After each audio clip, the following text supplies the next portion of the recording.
Le Royaume-Uni tremble pour son souverain. Le roi Charles III est atteint d'un cancer et Buckingham Palace communique peu à propos de son état de santé.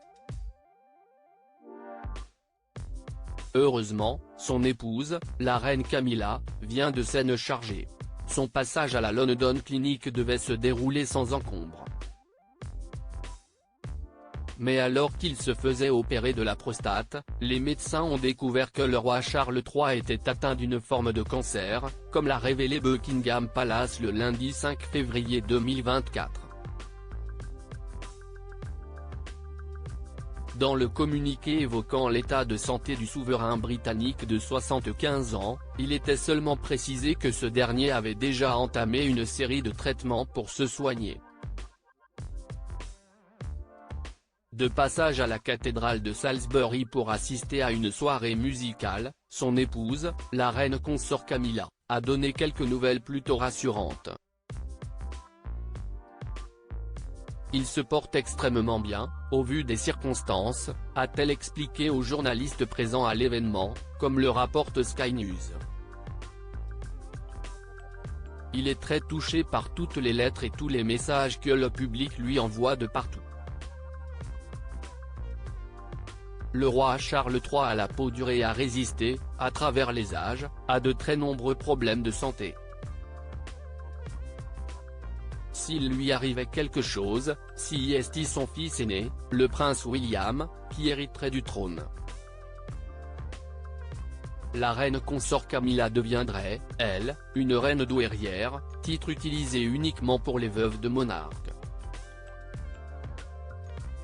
La dernière à avoir été concernée, au Royaume-Uni, est la reine Adélaïde, après la mort de son mari le roi Guillaume IV en 1837.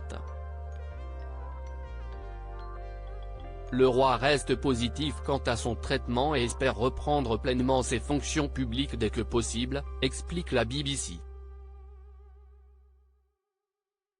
Si tous les indicateurs sont au vert, semble-t-il, l'état du roi Charles III préoccupe néanmoins ses proches.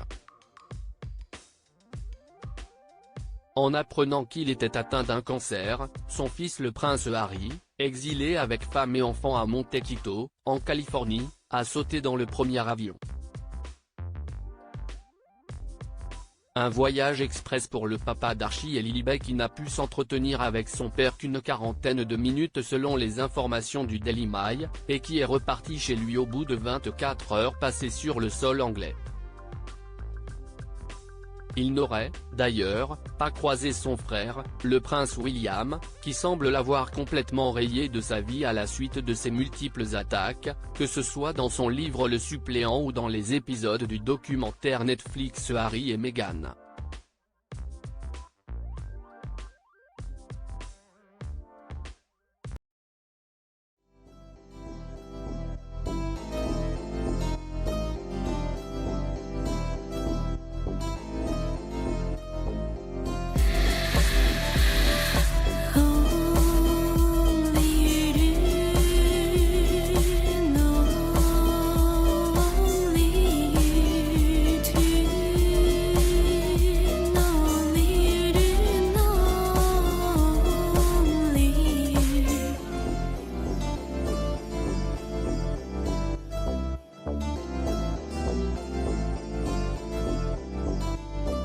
To